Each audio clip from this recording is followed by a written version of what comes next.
बीडच्या केज तालुक्यातील मसाजोग गावचे सरपंच संतोष देशमुख यांच्या अपहरण आणि हत्या प्रकरणाशी संबंधित खंडणीच्या गुन्ह्यातील आरोपी वाल्मिक कराडला सीआयडीनं चौकशी सुरू केली आहे। सीआयडी कोठडी मिळाल्यानंतर वाल्मिक कराडच्या चौकशीचा काल पहिला दिवस होता। एका बंद खोलीत वाल्मिक कराडची चौकशी केली जात आहे। पण या चौकशीत वाल्मिक कराडला पोलिसांनी कोणते प्रश्न विचारले आणि त्यांनी काय उत्तरे दिली हेच आपण या व्हिडिओत पाहणार आहोत। नमस्कार, मी स्वानंद बिक्कड, तुम्ही पाहतात मुंबई तक। वाल्मिक कराडला 14 दिवसांची सीआयडी कोठडी सुनावण्यात आली आहे। मंगळवारी रात्री उशिराने झालेल्या सुनावणीत वाल्मिक कराडला ही शिक्षा सुनावण्यात आली आहे। त्यानंतर कालपासून सीआयडीने वाल्मिक कराडची बीडमध्ये चौकशी देखील सुरू केली आहे। वाल्मिक कराडला मंगळवारी रात्री 9:30 वाजता केज येथे आणण्यात आलं। रात्री उशिरा केज न्यायालयासमोर त्यास हजर केलं। त्यावेळी न्यायालयाचा प्रक्रियेचा भाग म्हणून न्यायाधीशांनी वाल्मिक कराडला एक प्रश्न देखील विचारला। पोलीस विरोधात काही तक्रार आहे का, असा प्रश्न वाल्मिक कराडला विचारला।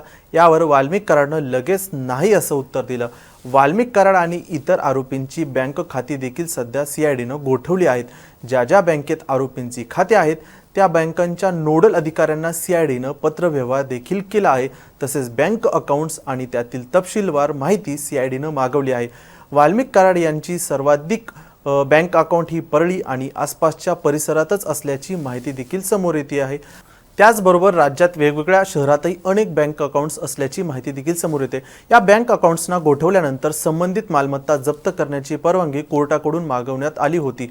त्यापूर्वीच वाल्मिक कराड शरण आलाय। आरोपी वाल्मिक कराड शरण आल्यामुळे मालमत्तांवर जप्तीची कारवाई होऊ नये असं आधार वाल्मिकच्या वकिलांकडून घेतला जाण्याची शक्यता आहे। सीआयडीनं केलेल्या या अर्जावर 13 तारखेला केजच्या न्यायालयात सुनावणी होणार आहे। तसेच वाल्मिक कराडची काल रात्री वैद्यकीय पथकाने तपासणी देखील केली आहे।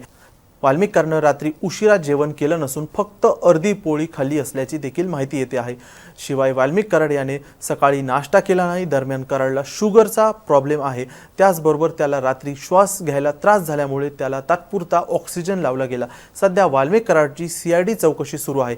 काल रात्री सीआयडीनं वाल्मिक कराडला अटक केल्यानंतर त्याला कोठडी मिळाल्यानंतर बीडमधील जेलमध्ये ठेवण्यात आलं आहे। वाल्मिक कराडला रात्री श्वास घ्यायला त्रास होत असल्याच्या कारणाने पोलिसांनी सांगितलं की त्यानंतर त्याला ऑक्सिजन लावण्यात आला, अशी माहिती देखील आता समोर येत आहे। वाल्मिक कराड पुण्यात शरण आला, मात्र तो 22 दिवसांपासून नेमका कुठे होता याची माहिती देखील आता समोर आली आहे। खंडणी प्रकरणात गुन्हा दाखल झाल्यानंतर हिवाळी अधिवेशन सुरू असताना वाल्मिक कराड हा नागपुरात असल्याची माहिती समोर आली होती। तसेच तो उज्जैनला मध्य प्रदेशमध्ये गेला होता। त्यानंतर त्याने देवदर्शन केलं आणि त्यानंतर तो पुण्यात राहिला अशी देखील माहिती आहे। तसंच अजून एक अँगल या प्रकरणात समोर येतोय, तो गोवा कर्नाटकाला गेला असल्याची देखील धक्कादायक माहिती आता समोर येत आहे। आता वाल्मिक कराडच्या चौकशीत काय घडतं, तसंच संतोष देशमुख यांच्या हत्येप्रकरणी प्रत्येक अपडेट तुम्ही मुंबई तकवर पाहू शकता। या संदर्भातले सर्व बातम्या तुम्ही मुंबई तकवर पाहत राहा, वाचत राहा। मुंबई तक।